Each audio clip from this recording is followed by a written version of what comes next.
Hello my dear students and friends, good morning all of you.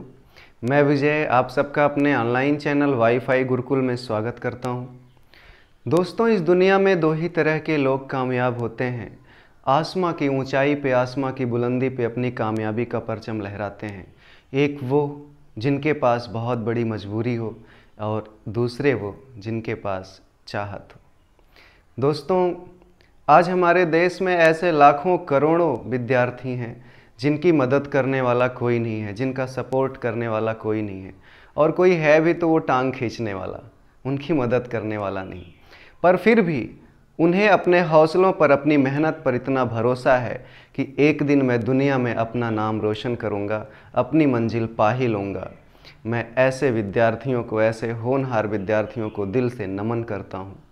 और उनके लिए शायद किसी शायर ने उन्हीं जैसे विद्यार्थियों के लिए ही कोई बात बड़े सलीके से कही होगी कि न हो साथ कोई, अकेले बढ़ो तुम, सफलता तुम्हारे कदम चूम लेगी। बिल्कुल। और जैसे कि एक बात ये कि मुश्किलों में कोई टूट जाता है तो कोई सारे रिकॉर्डों को ही तोड़ देता है। तो ये बात बिल्कुल सच है।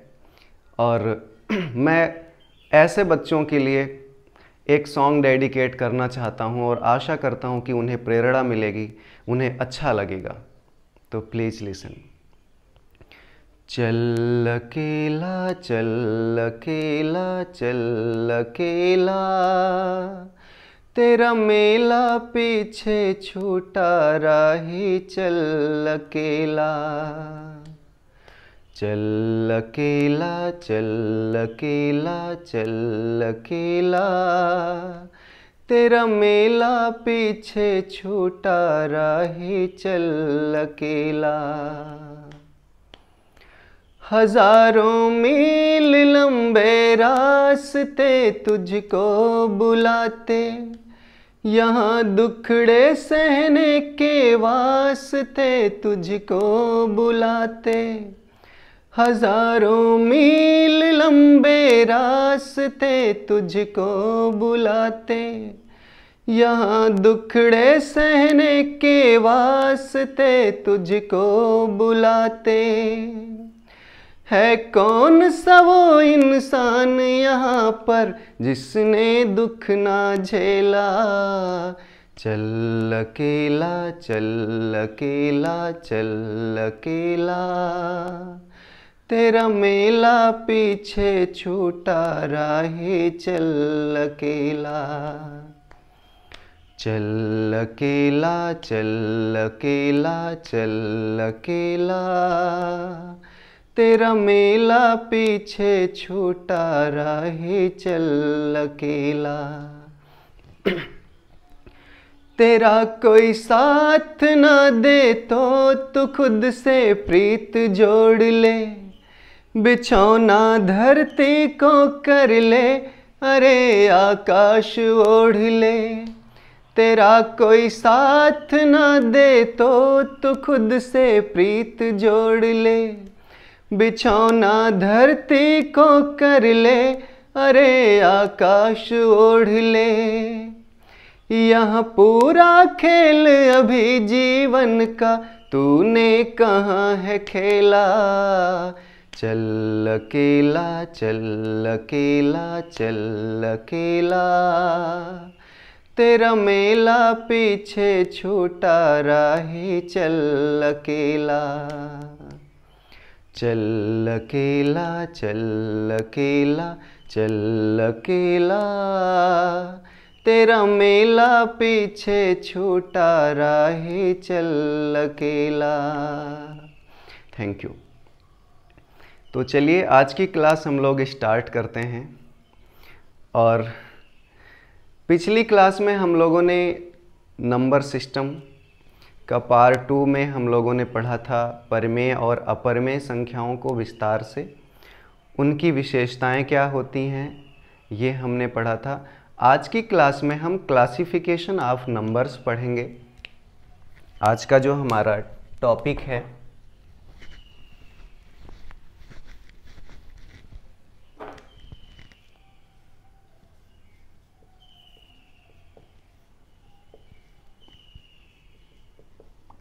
क्लासिफिकेशन ऑफ नंबर्स, इसे हम हिंदी में कहेंगे संख्याओं का वर्गीकरण।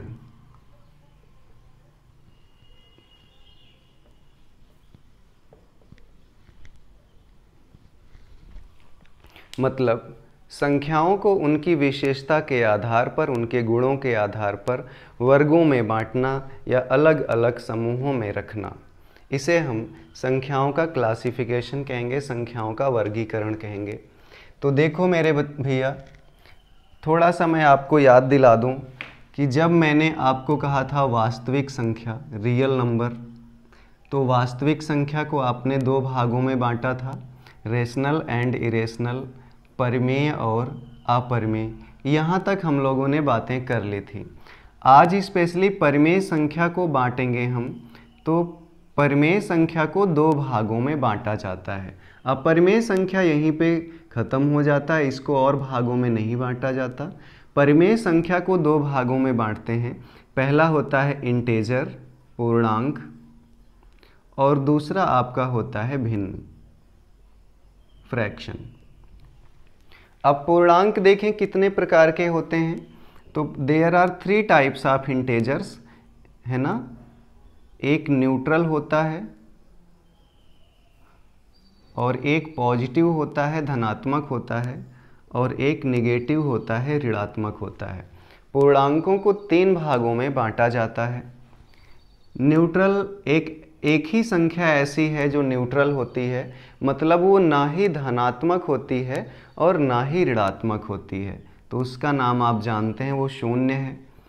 उसके बाद धनात्मक पूर्णांकों की बात करेंगे तो +1, +2, +3, +4 dot dot dot plus infinite till. And इसके बिफोर जब हम जीरो के पहले जाते हैं तो हमें नकारात्मक निगेटिव पूर्णांक मिलते हैं, -3 डॉट डॉट डॉट, इस तरह से। तो पूर्णांकों को कितने भागों में बांटा गया? 3 भागों को।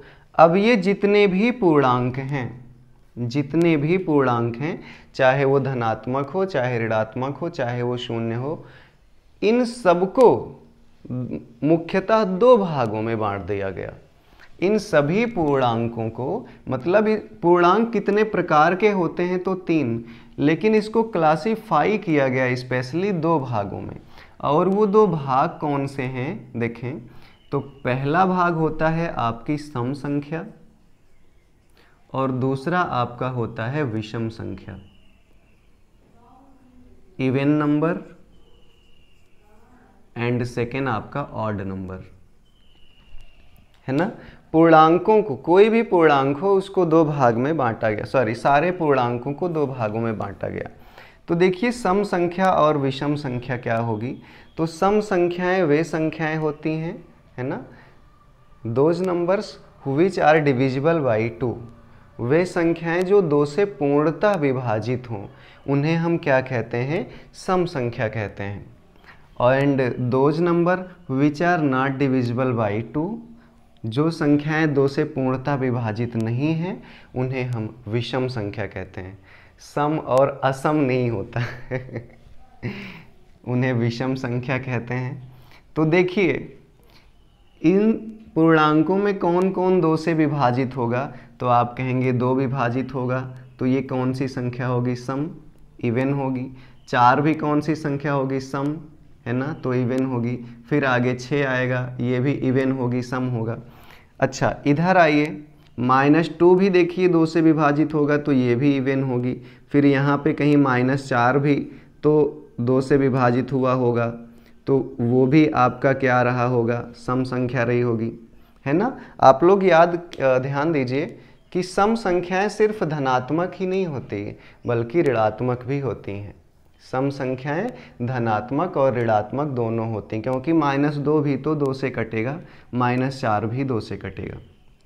ओके, अब बात आती है जीरो की कि जीरो कौन सी संख्या है। तो देखिए जो संख्या रेखा पर पूर्णांक होते हैं, संख्या रेखा पर जो पूर्णांक होते हैं, अगर एक पूर्णांक सम है तो उसका अगला पूर्णांक विषम होता है, फिर सम, फिर विषम, फिर सम, फिर विषम, ऐसा संख्या रेखा पर पूर्णांक आगे बढ़ते हैं।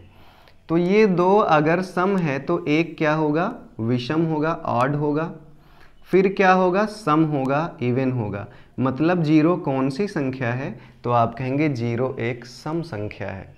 जीरो कौन सी संख्या है, सम संख्या है। फिर विषम -1, फिर सम -2, फिर विषम -3। तो इस तरह से आपने आज इसमें मुख्यतः आपको क्या समझना था कि जीरो एक सम संख्या है ना। तो चलिए यहाँ पे मैं लिख देता हूँ। पहली संख्या हम पढ़ेंगे सम संख्या, जिसे आप इवन नंबर कहते हैं, जो 2 से पूर्णतः विभाजित हो, है ना, जो 2 से पूर्णतः विभाजित हो। या और क्या लिख सकते हैं, अब मान लीजिए बहुत बड़ी संख्या दे दी गई, तो क्या हम 2 से उसे काटना शुरू कर देंगे, कटो, है ना, तो बहुत टाइम लगेगा। या हम कहते हैं इकाई का अंक, इकाई का अंक सम हो, इकाई का अंक सम हो। सम का मतलब क्या होता है मेरे भैया, सम का मतलब होता है 0 हो, 2 हो, 4 हो, 6 हो, 8 हो। अगर किसी संख्या में ये 5 अंक आ जाएं, इकाई के अंक में किसी संख्या में इकाई के अंक 0, 2, 4, 6, 8 हो, तो वो डेफिनेटली सम संख्या होगी और वो 2 से कटेगी, है ना। नेक्स्ट पॉइंट, अच्छा इसका कुछ एग्जाम्पल भी हम ले लेते हैं। जैसे देखिए, अगर मैं कहूँ 1, 2, 3 कौन सी संख्या सम है कि विषम है, तो आप 2 से काटना नहीं शुरू करेंगे, आप इकाई का अंक देखो ये सम है कि नहीं है। नहीं, 3 तो सम नहीं होता, अगर 4 होता, अब ये सम संख्या हो गई। 0 है, सम संख्या है। 6 है, सम संख्या है। 5 आ गया, नहीं, अब सम नहीं रह गया। 6 लिख दीजिए, अब सम है। 8 लिख दीजिए, अब सम है। इकाई के अंक से हम बता सकते हैं कि संख्या सम है या नहीं है। ओके, नेक्स्ट पॉइंट पे बात करते हैं विषम संख्या।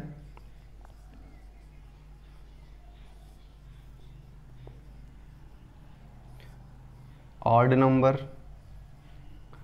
जैसे कि अभी आप लोगों ने यहाँ देखा कि वे संख्याएं जो 2 से पूर्णतः विभाजित ना हो, उन्हें हम विषम संख्या कहते हैं। तो मैं लिख देता हूँ इसे, जो 2 से पूर्णतः विभाजित ना हो।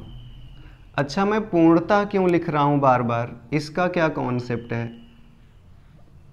पूर्णतः का मतलब जब हम किसी संख्या को काटें, किसी भी संख्या को जब काटा जाए तो जो भागफल आए वो पूर्णांक मिले, इसे पूर्णतः विभाजन कहते हैं। 2 से पूर्णतः विभाजित ना हो, या इकाई का अंक, इसे भी हम इकाई का अंक देखकर बता सकते हैं, या इकाई का अंक क्या हो, विषम हो। एक सम हो और दूसरे में क्या है, विषम हो। जैसे विषम अंक क्या होते हैं, 1 हो, 3 हो, 5 हो, 7 हो, 9 हो। अगर ये सभी अंक हैं, 1, 3, 5, 7, 9 हैं, तो वो संख्या डेफिनेटली कौन सी होगी, विषम संख्या होगी। जैसे मैंने लिखा 123, ये कौन सी संख्या है, इकाई का अंक देखिए 3 विषम है, तो ये संख्या भी क्या होगी, विषम होगी। मैंने यहाँ पे लिख दिया 7, अब भी विषम है। 9 लिख दिया, विषम है। 1 लिख दिया, विषम है। अगर इकाई का अंक विषम है तो वो संख्या डेफिनेटली विषम होगी, है ना। तो ये था सम और विषम संख्याएं। इनकी थोड़ी सी प्रॉपर्टीज हम सीखते हुए चलेंगे। अभी डिटेल से हम नहीं पढ़ रहे हैं सम और विषम संख्याओं को, सिर्फ उनको पहचानना सीख रहे हैं कि ये सम हैं, कैसे होती हैं, कैसे विषम होती है, बस उन्हें हम देखकर पहचानना सीख रहे हैं। बाकी डिटेल से आगे पढ़ेंगे। सम और विषम देखिए, मान लेते हैं के एक पूर्णांक है।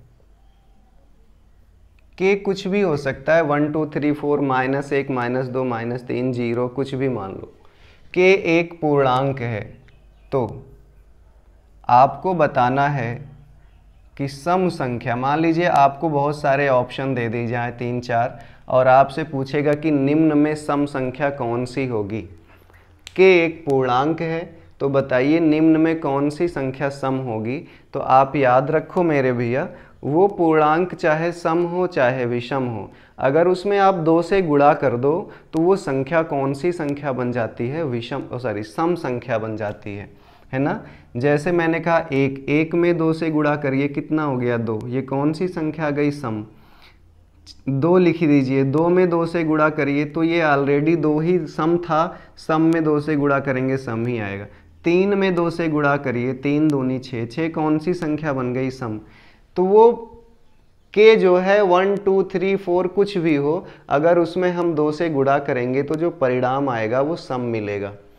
तो आंसर हमारा क्या आएगा, 2k, मतलब 2 गुणे के।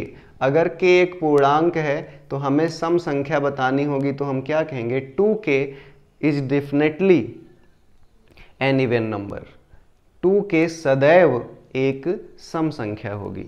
अब विषम की बात आती है, अगर k एक पूर्णांक है तो विषम संख्या आपको ऑप्शन में दे दिया जाए, बताइए निम्न में विषम संख्या कौन होगी।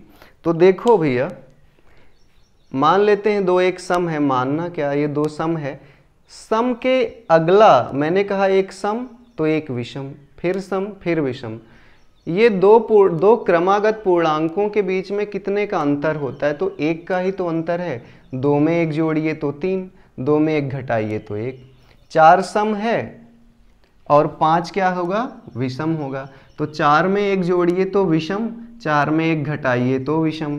तो देखो हमें सम तो मिल गया ना 2k, तो आप 2k में अगर 1 जोड़ देंगे तो वो कौन सी संख्या मिलेगी, विषम।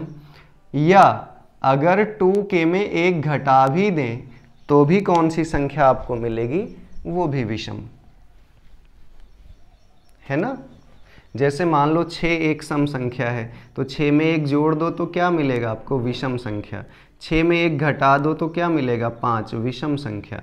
तो 2k एक सम है, सम में चाहे 1 जोड़ो चाहे 1 घटाओ, आपको संख्या कौन सी मिलेगी, विषम संख्या मिलेगी।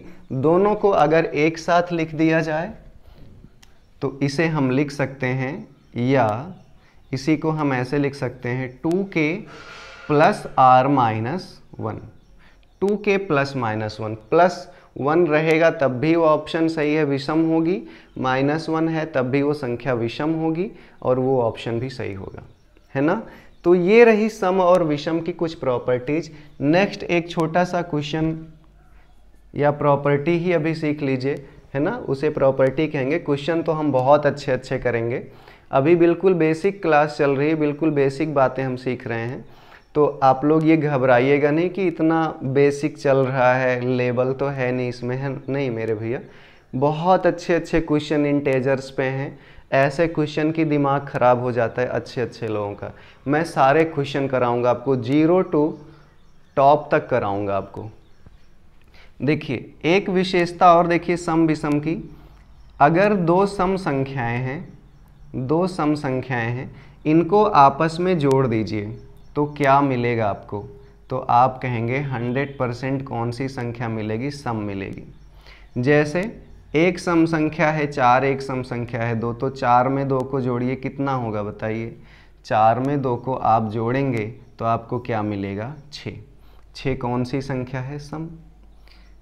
सेकंड पॉइंट देखें, अच्छा थोड़ा सा, चूंकि सम संख्याएं माइनस में भी होती हैं, सम और विषम, तो मैंने एक प्लस लिया एक माइनस लिया। अब दोनों को जोड़िए, 4 में 2 को घटा दीजिए, कितना आया 2, तो 2 भी कौन सी संख्या है, सम है। मतलब आप चाहे धनात्मक संख्याओं को जोड़िए चाहे ऋणात्मक सम संख्याओं को जोड़िए, परिणाम आपको क्या मिलेगा, सदैव सम ही मिलेगा। 2 संख्याओं का योग, 2 सम संख्याओं का योगफल सदैव क्या होगा, सम। अगला पॉइंट, 2 विषम संख्याएं हैं, 2 विषम संख्याएं हैं और उनको आप जोड़िए आपस में, तो फिर आपको क्या मिलेगा, विषम मिलेगा, नहीं सम। ऐसे जोड़ लिया करिए ना। देखिए 1 विषम है 3 विषम है, 1 और 3 को जोड़िए, 3 1 कितना हो जाएगा, 4, और 4 कौन सी संख्या है, सम संख्या है। तो जब 2 विषम संख्याओं को जोड़ेंगे तब भी हमें क्या मिलेगा, सम संख्या ही मिलेगी। एक अगला पॉइंट, मान लीजिए एक सम हो और दूसरा विषम हो, अब दोनों को जोड़ेंगे तो कौन सी संख्या मिलेगी? डेफिनेटली जब सम और विषम की लड़ाई होती है ना, तो जीतता कौन है? विषम जीतता है। ये सम पति है, विषम पत्नी है। पति और पत्नी की लड़ाई में पति नहीं जीतता आजकल, पत्नी जीतती है। तो सम और विषम को जोड़ेंगे सदैव तो विषम आएगा। क्या ये योगफल पर ही आधारित बातें सत्य हैं? नहीं, दो सम संख्याओं का अंतर भी सम होगा, दो विषम संख्याओं का अंतर भी सम होगा, है ना। और दो सम या विषम को चाहे जोड़िए तब विषम, सम और विषम को आपस में घटाइए तब भी विषम मिलेगा। तो अगर दोनों सम हैं तो सम आएगा, दोनों विषम हैं तो भी सम आएगा। एक सम और एक विषम है तो चाहे जोड़िए या घटाइए क्या आएगा? विषम आएगा। तो ये आपने सीखा अभी तक सम और विषम की कुछ बातें। अब नेक्स्ट पॉइंट हम लोग चलते हैं। मैं आपको कम से कम 17 या 18 प्रकार की संख्याएं बताऊंगा जो आपकी बुक में भी नहीं होगा, है ना, क्योंकि हमारे वनडे एग्ज़ाम्स में दिया ही नहीं रहता उतना। फिर भी मैं आपको बताऊंगा ताकि जो बच्चे एसएससी सीजीएल वगैरह कभी पूछ भी ले, एडवांस एग्ज़ाम का लेवल हमेशा हाई होता जा रहा है, तो मैं आपको वो सारी संख्याएं बता दूंगा जो आपकी किताब में नहीं होगा, है ना। ये मेरा विश्वास है क्योंकि मैं भी किताबें पढ़ता हूँ आपकी। तो अब देखो मेरे भैया, अभी तक हमने दो संख्याओं को पढ़ा है, सम और विषम। अब एक पॉइंट हम समझेंगे यहाँ पर, नेचुरल डिजिट। नेचुरल डिजिट क्या होता है? प्राकृतिक अंक क्या होता है? तो there are 9 natural digits in our decimal number system. हमारे दार्शनिक संख्या पद्धति में जो प्राकृतिक अंक हैं वो कितने हैं? 9 हैं। कौन कौन से? 1 2 3 4 5 6 7 8 एंड 9, ये हमारे क्या हैं? प्राकृतिक अंक हैं।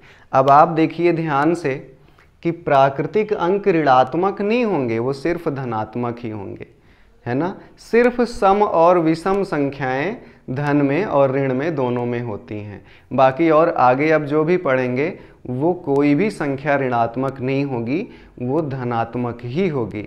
मतलब अब हम धनात्मक पूर्णांकों की बातें पढ़ना शुरू कर चुके हैं। तो नेचुरल डिजिट प्राकृतिक अंक क्या होते हैं? 1 से लेकर 9 तक। इनकी संख्या कितनी है? 9 है। इसी में अगली बात आती है नेचुरल नंबर की। प्राकृतिक संख्या क्या होती हैं? प्राकृतिक संख्या को गणित में लिखा गया है काउंटिंग नंबर, है ना। और बहुत अच्छा उन्होंने लिखा है, बहुत सारे कन्फ्यूजन को काउंटिंग नंबर दूर कर दिया। ऐसा एक शब्द लिख के, काउंटिंग नंबर। नेचुरल नंबर मतलब काउंटिंग नंबर, काउंटिंग गिनने वाले संख्याएं। तो प्राकृतिक संख्या वो संख्या होती है जिसका प्रयोग हम गिनने में करते हैं। जैसे आपको एक कक्षा के विद्यार्थियों की संख्या फाइंड करनी हो, ज्ञात करनी हो, तो आप 0 से नहीं शुरू करेंगे, आप सीधा 1 से शुरू करते हैं। इसलिए प्राकृतिक संख्या कहाँ से शुरू होगी? 1 से शुरू होगी, 2 3 4 5 6 7 8 9 10 11 डाट डाट डाट यहाँ तक, इस तरह आगे बढ़ती रहती है। इधर मैं थोड़ा सा इरेज कर देता हूँ।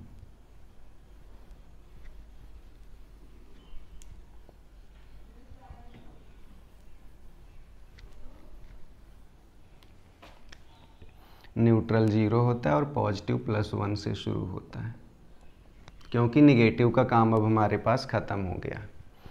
अच्छा, कुछ बच्चों के मन में ये प्रश्न उठता होगा कि 10 कहाँ से आ गया, जब प्राकृतिक अंक में 0 है ही नहीं, प्राकृतिक अंक में 0 नहीं है, तो बिना शून्य के ये 10 कैसे बन गया, है ना। तो ऐसा बिल्कुल आप मत सोचिएगा, बिकॉज अब जिन्होंने नेचुरल नंबर लिखा उन्होंने नेचुरल नंबर के सामने लिखा काउंटिंग नंबर। तो जिन संख्याओं का प्रयोग हम गिनने में करेंगे वो प्राकृतिक संख्या होगी, भले ही वो 10 ही क्यों ना हो, ओके, 20 क्यों ना हो, 30, सब में 0 है। और आप लोगों को मैं बता दूं कि जीरो की खोज जो है बहुत पहले हुई। कब हुई आज तक कोई नहीं जानता। आर्यभट्ट जी ने जीरो का सिर्फ आकार दिया था कि जीरो ऐसा होगा। उनके बहुत पहले, उनके आर्यभट्ट जी के बहुत पहले 300 या 400 ईस्वी में ब्रह्मगुप्त जी ने जीरो का स्थान लिखा था ऐसे। पहले जीरो को ऐसे, अगर जैसे 102 लिखना है तो यहाँ जीरो माना जाता था, ऐसे एक डैश कर दिया जाता था, स्पेस छोड़ दिया जाता था। उस और भी जगह आप देखेंगे तो स्टार बना दिया जाता था। आर्यभट्ट जी आए, इसे हटाकर यहाँ पर क्या बना दिए, जीरो। तो आर्यभट्ट जी जीरो का आकार बनाए थे, है ना, उन्होंने खोज नहीं की थी। पर जनरली अगर कभी पूछा जाए तो जीरो की खोज किसने की, तो आप आर्यभट्ट जी का ही नाम लेंगे। तो जीरो तो बहुत सदियों से चला आ रहा है ना। तो ये थी प्राकृतिक संख्याएं। प्राकृतिक संख्याओं की संख्या कितनी है अगर आपसे पूछा जाए, जैसे प्राकृतिक अंकों की संख्या तो 9 है, प्राकृतिक संख्याओं की संख्या कितनी है, तो आप कहेंगे अनंत है। इसे हम n से रिप्रेजेंट करते हैं क्योंकि नेचुरल नंबर। इसे किससे प्रदर्शित किया जाता है, n। तो n is equal to 1 2 3 4 5 6 7 8 9 to dot dot dot dot dot up to infinite. Next point देखें आप। नेक्स्ट पॉइंट होता है होल डिजिट। होल डिजिट बच्चों आप इसे कह सकते हैं कि पूर्ण अंक। होल का मतलब पूर्ण अंक। अगर प्राकृतिक अंकों के साथ शून्य को भी शामिल कर लिया जाए, प्राकृतिक अंकों के साथ शून्य को भी शामिल कर लिया जाए, उसे भी बुला लिया जाए कि आओ तुम अकेले क्यों वहाँ पे हो, है ना, आ जाओ तुम भी आ जाओ, तो वो कौन से अंक बन जाएंगे, पूर्ण अंक बन जाएंगे। 1 2 3 4 5 6 7 8 एंड 9।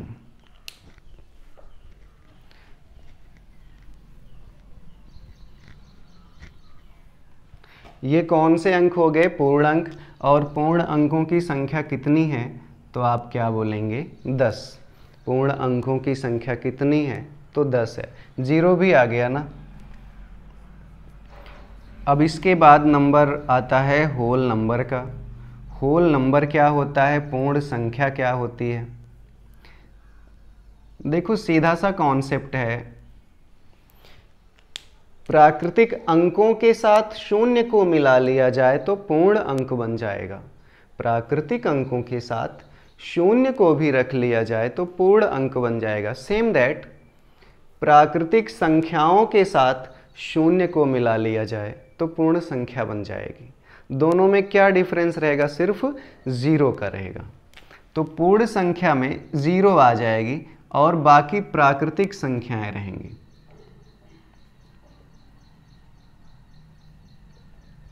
तो ये आपकी हो गई पूर्ण संख्या।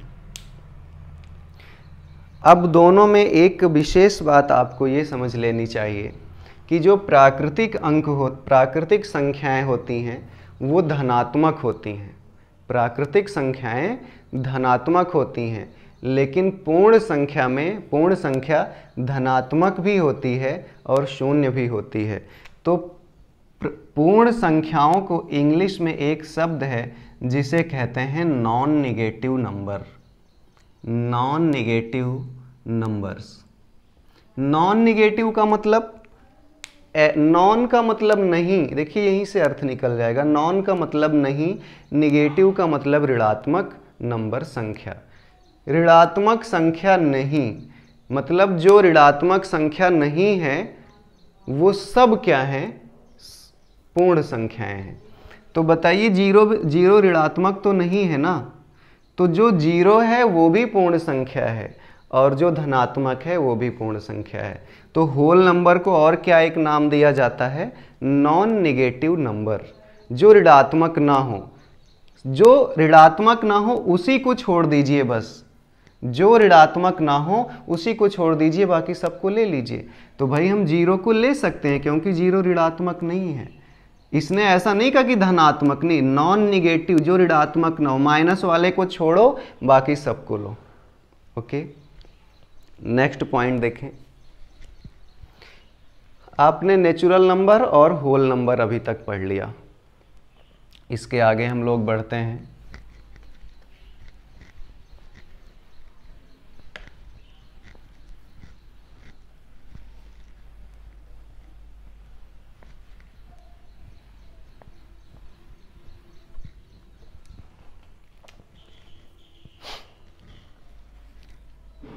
अब देखो मेरे भैया, मैं 3 संख्याएं आपको एक साथ समझाऊंगा। भाज्य संख्या, भाज्य को यौगिक संख्या भी कहते हैं। एक बार पूछा गया था कि निम्न में यौगिक संख्या कौन सी है ना, और इसे इंग्लिश में कंपोजिट नंबर कहते हैं।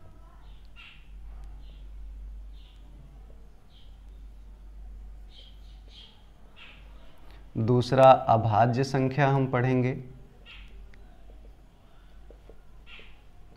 जिसे रूढ़ संख्या भी कहते हैं। कभी रूढ़ का नाम आ जाए तो आप समझ लेंगे कि वो प्राइम नंबर की बात कर रहा है, अभाज्य संख्या की बात कर रहा है। और एक नंबर यहाँ मैं और लिख रहा हूँ, नॉर प्राइम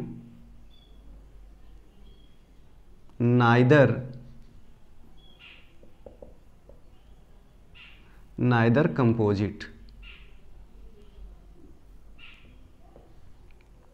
मतलब ना तो भाज्य ना ही अभाज्य, ऐसे भी एक संख्या होती है। तो ध्यान से समझना मेरे भैया कि हम धनात्मक संख्याएं पढ़ रहे हैं, है ना। धनात्मक संख्याएं ही भाज्य अभाज्य और ना ही भाज्य ना ही अभाज्य होती हैं, ऋणात्मक में नहीं। तो सबसे पहले हम उल्टा शुरू करते हैं। ये क्या होती हैं? इसमें हम लिखेंगे यहाँ पर only and only. Only and only का मतलब होता है ना ही उससे कम ना ही उससे ज़्यादा। Only and only on one factor, जिसके केवल कितने गुणनखंड हों, तो आप कहेंगे केवल एक गुणनखंड जिस संख्या का भी होगा वो ना ही भाज्य कहलाएगी और ना ही अभाज्य कहलाएगी। तो वो संख्या है कौन? हमारी गणित में सिर्फ एक ही संख्या है, एक, जो एक से ही कटेगा और किसी से नहीं। गुणनखंड का मतलब होता है कि जिससे संख्या को काटा जाए, भाजक आप समझ लीजिए। एक किससे कटेगा? सिर्फ एक से कटेगा। तो बताइए इसके कितने गुणनखंड हुए? सिर्फ एक गुणनखंड हुए, इसलिए ये एक कौन सी संख्या है? तो एक ना ही भाज्य है और ना ही अभाज्य है। सेकंड पे आ जाएं आप, only and only. Only and only two factor, ऐसी संख्या जिनके केवल और केवल कितने गुणनखंड हों? 2 गुणनखंड हों। और आप लोगों ने जनरली पढ़ा भी है कि वे संख्याएं जो स्वयं से कटें और एक से कटें, इसके अलावा और किसी से ना कटें, तो उसे हम अभाज्य संख्या कहते हैं। तो मैंने उसी को लिखा only and only two factor, 2 गुणनखंड। 2 गुणनखंडों में कौन कौन गुणनखंड होंगे? एक तो एक होगा और दूसरा वो स्वयं संख्या होगी। तो only and only two factor, जिस संख्या के केवल 2 गुणनखंड हों, है ना, केवल 2 गुणनखंड हों, उसे हम कौन सी संख्या कहेंगे? अभाज्य संख्या, रूढ़ संख्या, प्राइम नंबर कहेंगे। जैसे चलिए आप बताइए, 1 के बाद शुरू करिए 2। यस, 2 का गुणनखंड देखिए, 1 से कटेगा 2 से कटेगा, इसके 2 गुणनखंड हैं, इसलिए कौन सी संख्या होगी? अभाज्य। फिर 3 को लीजिए, 3 1 से कटेगा 3 से कटेगा और किसी से नहीं, इसके भी 2 ही फैक्टर हुए, तो ये 3 भी अभाज्य संख्या होगी। 4 नहीं, 4 तो 1 से कटेगा 2 से कटेगा और 4 से 3 गुणनखंड हो गए। 5 लीजिए, तो 5 किससे कटेगा? 1 से कटेगा, 5 से कटेगा। तो जिन संख्याओं के केवल 2 ही गुणनखंड होते हैं, 2 ही फैक्टर होते हैं, वो संख्याएं अभाज्य संख्या कहलाती हैं, प्राइम नंबर कहलाती हैं, रूढ़ संख्याएं कहलाती हैं, है ना। मैं आपको 4 से 5 प्रकार की अभाज्य संख्याएं भी अभी लिखूंगा। ये बहुत इम्पॉर्टेंट टॉपिक है, है ना। इसे मैं बहुत डिटेल से अभी पढ़ाऊंगा, जरा सा हम इसे पढ़ लेते हैं कि यौगिक संख्या क्या होती है, भाज्य संख्या। तो यहां पर मैं लिखूंगा मोर देन 2 फैक्टर, 2 गुणनखंड से ज्यादा। अब 2 गुणनखंड से ज्यादा क्या, 3 भी हो सकते हैं, 4 भी हो सकते हैं, 10 भी हो सकते हैं ना। जिन संख्याओं के गुणनखंड कितने हों, गुणनखंड कितने हों भैया, तो हम कहेंगे 2 से ज्यादा। 2 से ज्यादा अगर गुणनखंड हैं तो वे संख्याएं कौन सी कहलाएंगी, भाज्य संख्याएं कहलाएंगी। जैसे अभी इसमें कौन छूटा था, 4 छूटा था, 4 को ले लीजिए। 4 देखो 1 से कटेगा, 2 से कटेगा, 2 दूनी 4 और 4 एकन्नम 4। तो 2 से ज़्यादा गुणनखंड आए कि नहीं, कितने गुणनखंड होंगे, 3। तो जिसके 2 से ज़्यादा गुणनखंड होंगे वो भाज्य संख्या कहलाएगी। फिर 5 ले लिए थे, फिर 6 पर आ जाइए। 1 से कटेगा, 2 तिहाई 6, 3 दूनी 6, 6 एकन्नम 6। तो इसके कितने गुणनखंड हो गए, 4 गुणनखंड। अच्छा ऐसे मत सोचना कि 2 तिहाई काट दिए तो 3 दूनी नहीं काटेंगे, जिससे जिससे कटे सबसे काटेंगे। तो ये 6 भी कौन सी संख्या होगी आपकी, तो आप कहेंगे 6 भी हमारी भाज्य संख्या होगी। ओके, तो आशा करता हूँ कि ये तीनों बातें आपने बहुत अच्छे से समझ ली होंगी। एक बार फिर से रिपीट करता हूँ, जिन संख्याओं के केवल और केवल एक ही गुणनखंड हों उन्हें ना ही भाज्य और ना ही अभाज्य कहते हैं। और हमारी गणित में सिर्फ एक ही संख्या ऐसी है जो ना ही भाज्य है और ना ही अभाज्य है। वो कौन सी संख्या है, 1 है। अच्छा, 1 अगर मैं पूछूं सम है कि विषम है, तो विषम है। आगे, जिन संख्याओं के केवल और केवल 2 ही गुणनखंड हों उन्हें हम अभाज्य संख्या कहते हैं। और जिन संख्याओं के 2 से ज़्यादा गुणनखंड हों, 2 से अधिक गुणनखंड हों, उन्हें हम भाज्य संख्या या यौगिक संख्या और कंपोजिट नंबर कहते हैं। ओके, इतनी बातें आपने सीख ली।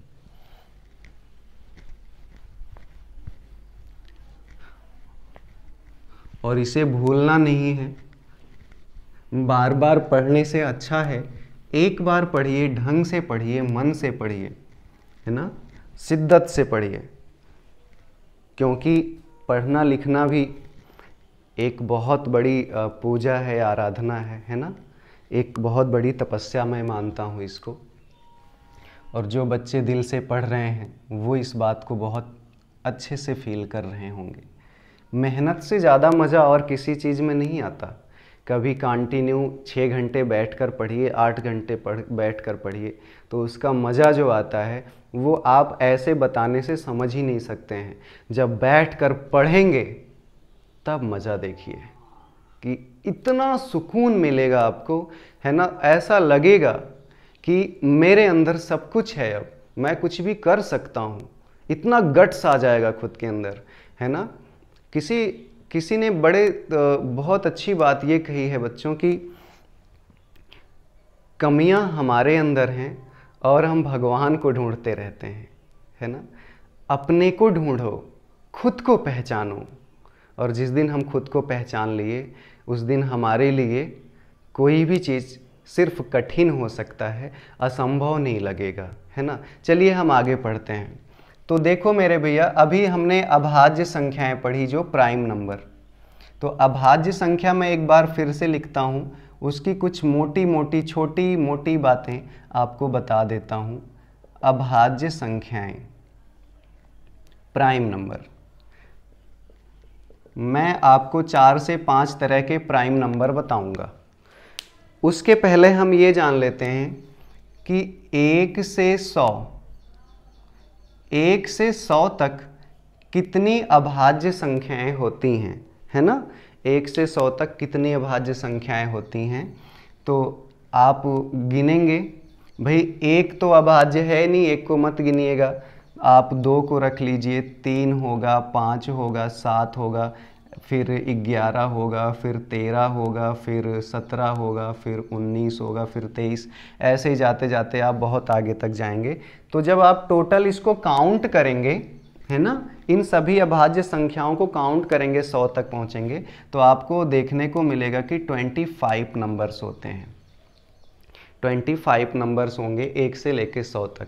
फिर मैं आपसे कहूँगा कि 100 से लेकर 200 तक कितने अभाज्य संख्याएं होते हैं, तो आप कहेंगे 21 नंबर्स होते हैं। फिर अगर आपसे मैं पूछूं कि 200 से 300 के बीच में कितनी अभाज्य संख्याएं होती हैं, तो आप कहेंगे 16 नंबर्स होते हैं। अगर मैं आपसे कहूं कि 300 से लेके 400 के बीच में कितनी संख्याएं होती हैं, तो 16 नंबर होते हैं। फिर अगर मैं आपसे कहूं कि 400 से लेके 500 के बीच में कितनी संख्याएं होती हैं, तो आप कहेंगे 17 संख्याएं होती हैं। बहुत है, एक और मैं लिख देता हूँ, 1 से लेके 1000 तक, 1 से लेकर 1000 तक कितनी अभाज्य संख्याएं होती हैं, तो आप कहेंगे 168, 168 संख्याएं होती हैं, है ना। 168 संख्याएं होती हैं। चलिए इसको देखिए, जनरली जो आपसे पूछा जाता है एग्ज़ाम में कि 40 से लेकर 90 तक, 40 से लेकर 70 तक, 20 से लेकर 50 तक कुल कितनी अभाज्य संख्याएं हैं, उनका योगफल क्या होगा, ऐसे आपसे पूछ लिया जाता है। तो आप एग्ज़ाम में लिखेंगे, सोचेंगे तो बहुत टाइम लगता है। इन सब का फार्मूला है, मैं आपको इसका फार्मूला बता देता हूँ और 100 से 200 तक का बता देता हूँ, आगे का कोई मतलब नहीं। देखो यहाँ मैं लिख रहा हूँ, आप मेरे साथ देखिए कैसे याद करना है। 422 422 याद हुआ, 422, फिर इसी लय में 322, 422, 322 और 321। क्या पढ़ा हमने? 422, 322, 321। ये 10 अंकों का मोबाइल नंबर है मेरा। 1 से लेकर 10 तक कितनी अभाज्य संख्या होंगी? 4। 10 से 20 तक 4, 20 से 30 तक 2, 30 से 40 तक 2, 40 से 50 तक 3, 50 से 60 2, 60 से 70 2, 70 से 80 2, 80 से 90 2, 90 से 100 कितना? 1। तो अगर मान लीजिए आपसे मैं पूछूं कि बताइए 60 से 90 के बीच में कितनी अभाज्य संख्याएं होंगी, तो 60 कहाँ मिलेगा? 10, 20, 30, 40, 50, 60। 60 से 90 मतलब 60 के आगे जाना है, 70, 80, 90 यहाँ तक जाना है ना। 60 से 70, 70 से 80, 80 से 90, तो 2, 3, 5, 5, 2, 7 कितनी अभाज्य संख्याएं होंगी? 7। तो आप ऐसे काउंट कर सकते हैं। आपको मैं 100 से 200 का भी बता देता हूँ। इसको देखिए याद करने का तरीका, आप लिखिएगा 41 और 41 का उल्टा कितना होगा? 14। 41 का उल्टा कितना होगा? 14, उसे लास्ट में लिखिएगा। फिर लिखिएगा 13, 12, 22, 13, 12, 22। देखिए 41 का उल्टा 14 लास्ट में लिखिएगा, फिर बीच में लिखिएगा 13, 12, 22। तो ये क्या दर्शाएगा?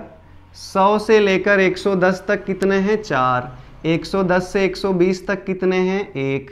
120 से 130 तक कितना है? 1।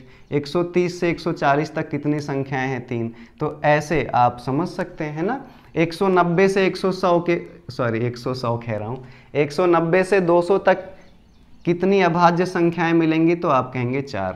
एक प्रश्न जल्दी से आप बता दीजिए, मैं आपसे कहूँगा 90 से लेकर 140 के बीच में, 90 से 140 तक कितनी अभाज्य संख्याएं हैं?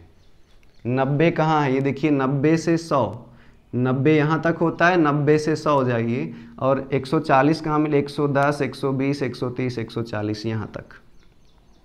तो 90 के आगे जाएंगे तब ये 90 से 100 मिलेगा, और 140 तक 110, 100 से 110, 110 से 120, 120 से 130, 130 से 140, यहाँ तक हमें गिन लेना है। 1, 4, 1, 5, 1, 6, 1, 7, 3, 10।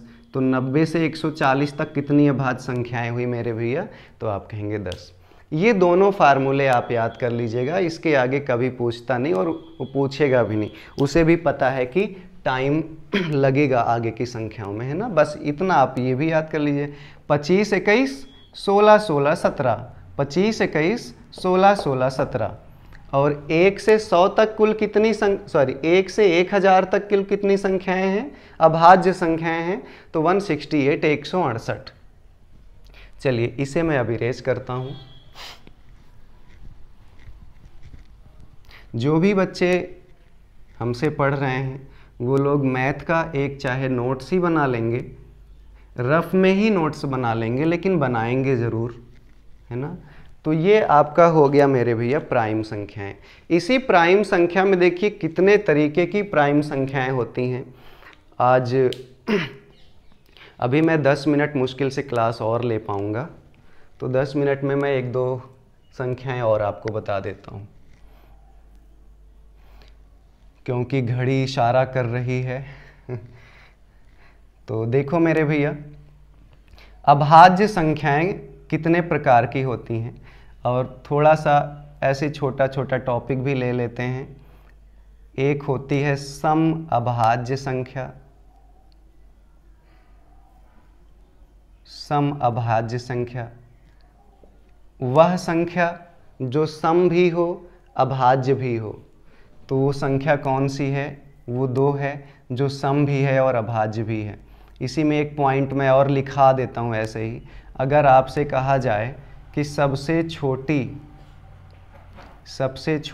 अभाज्य संख्या, सबसे छोटी अभाज्य संख्या, तो वो भी कौन सी है आप बताएंगे। 2 सबसे छोटी अभाज्य संख्या है। एक पॉइंट और कभी कभी आपसे पूछा जाता है और पूछा गया भी है पिछले 1-2 वर्षों में, ऋणेत्तर अभाज्य संख्या।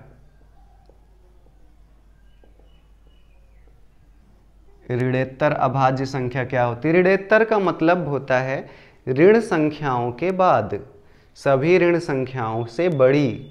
तो ऋण संख्याओं से बड़ी जैसे ही हम आगे बढ़ेंगे, 0 मिलेगा, 1 मिलेगा, फिर 2 मिलेगा, ना 0 अभाज्य है ना 1 अभाज्य है, अभाज्य कौन मिलेगा, 2। तो सम अभाज्य संख्या 2 है, सबसे छोटी अभाज्य संख्या 2 है, ऋणेत्तर अभाज्य संख्या 2 है। इसके बाद आते हैं सह अभाज्य संख्या। सह अभाज्य संख्या क्या होते हैं, को प्राइम नंबर। इन संख्याओं से बहुत बार प्रश्न पूछे जा चुके हैं, हर एग्जाम में पूछे जाते हैं। तो ऐसी संख्याएं मैं लिख देता हूं, ऐसी संख्याओं के जोड़े, ऐसी संख्याओं के जोड़े जिनका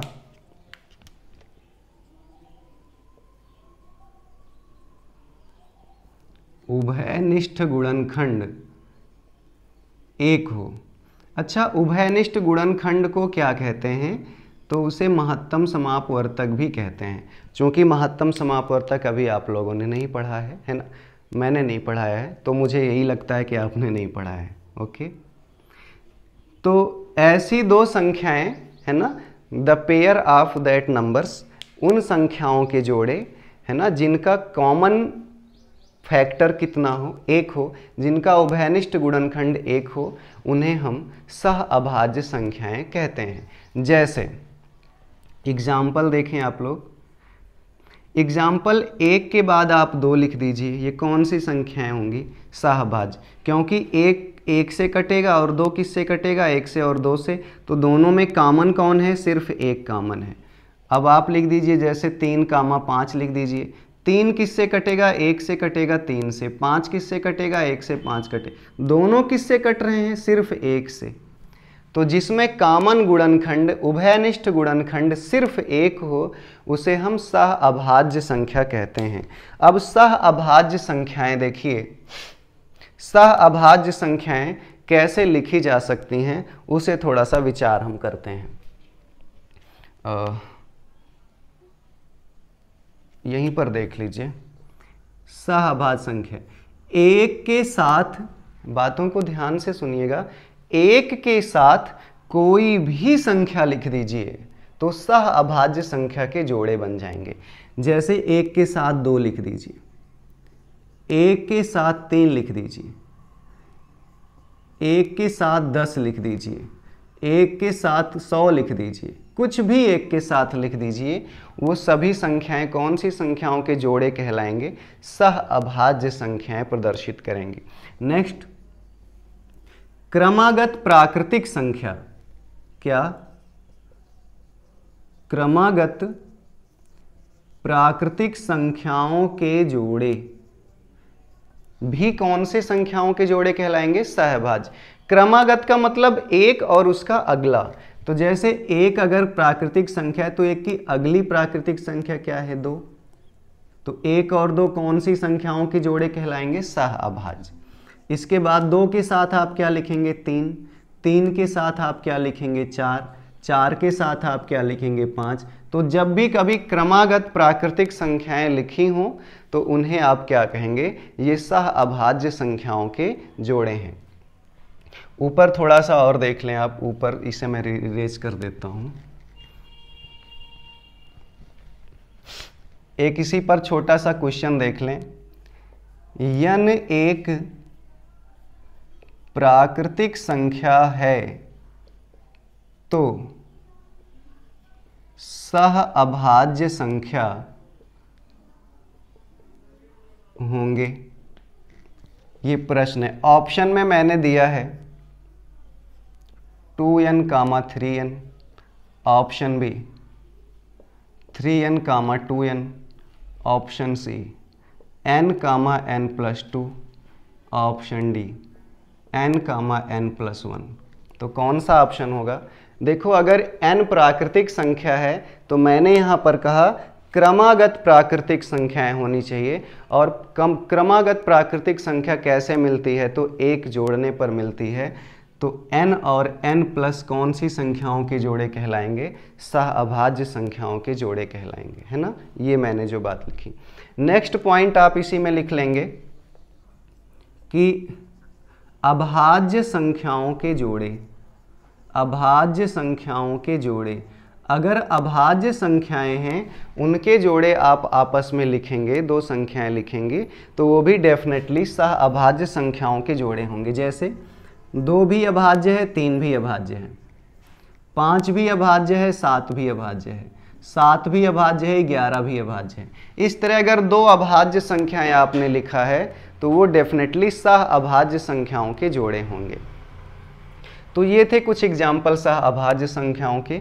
एक अभाज्य संख्या की बात मैं और कर लूं आपसे।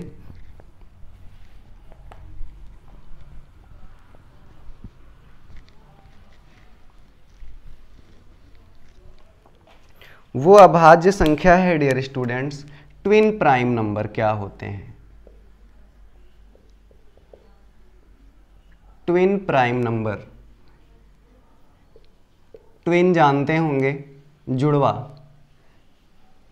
जुड़वा अभाज्य संख्याएं क्या होती हैं? तो ऐसी 2 अभाज्य संख्याओं के जोड़े, है ना, मैं लिख देता हूं। ऐसे 2 अभाज्य संख्याओं के जोड़े, दोनों अभाज्य होने चाहिए, जोड़े जिनका डिफरेंस, जिनका अंतर 2 हो। ऐसी 2 अभाज्य संख्याएं, ऐसी 2 अभाज्य संख्याएं जिनका अंतर कितना हो? 2 हो। तो उनके जोड़े को हम क्या कहेंगे? ट्विन प्राइम नंबर कहेंगे, जुड़वा अभाज्य संख्याएं कहेंगे। जैसे एग्जाम्पल देखें, एक अभाज्य संख्या 2 है। अब 2 के साथ अगर 2 अंतर पर लिखेंगे तो 4 हो जाएगा, मतलब 2 के साथ कोई भी अभाज्य संख्या लिखेंगे तो ट्विन प्राइम नंबर नहीं होगा। तो अब देखिए 3 के साथ लिखिए 5, 3 भी अभाज्य है, 5 भी अभाज्य है, और इन दोनों का अंतर कितना है? 2 का अंतर है। तो ये ट्विन प्राइम नंबर्स कहलाएंगे। मैंने लिखा 5, 7, 5 भी अभाज्य है, 7 भी अभाज्य है। इन दोनों के बीच का अंतर कितना है? तो 2 का अंतर है, तो ये ट्विन प्राइम नंबर्स कहलाएंगे, जुड़वा अभाज्य संख्याएं कहलाएंगी। फिर मैंने 7 और 9 नहीं लिखा जाएगा, फिर 11 और 13 आप लिख सकते हैं। 11 अभाज्य है, 13 अभाज्य है, डिफरेंस 2 का है, तो ये भी ट्विन प्राइम नंबर्स कहलाएंगे। आज की क्लास मेरी यहीं तक होगी। नेक्स्ट क्लास बहुत ही रोचक होने वाली है, क्योंकि उसमें हम बहुत सी, जैसे ट्रायंगुलर नंबर, परफेक्ट नंबर कितने प्रकार के होते हैं, वो कहाँ से आया है ना, ऐसे बहुत सी संख्याओं के ऊपर हम डिस्कशन करेंगे नेक्स्ट क्लास में। आज बस यहीं तक, आपसे लेते हैं अलविदा। नेक्स्ट क्लास में फिर मिलेंगे। और आप लोगों को अगर ये वीडियो अच्छा लगा हो तो आप लोग please like, share and subscribe करें, ताकि ज़्यादा से ज़्यादा बच्चे इसका लाभ ले सकें। और मैं पूरी मैथ का वीडियो फ्री आप कॉस्ट देने वाला हूँ, और बेहतर तरीके से पढ़ाने का प्रयास भी रहेगा हमेशा। मैं भी अभी एक छात्र ही हूँ, कोई बहुत बड़ा टीचर नहीं हूँ, इसलिए अगर कोई भी सजेशन आपका होगा तो ये मेरे लिए सौभाग्य की बात होगी।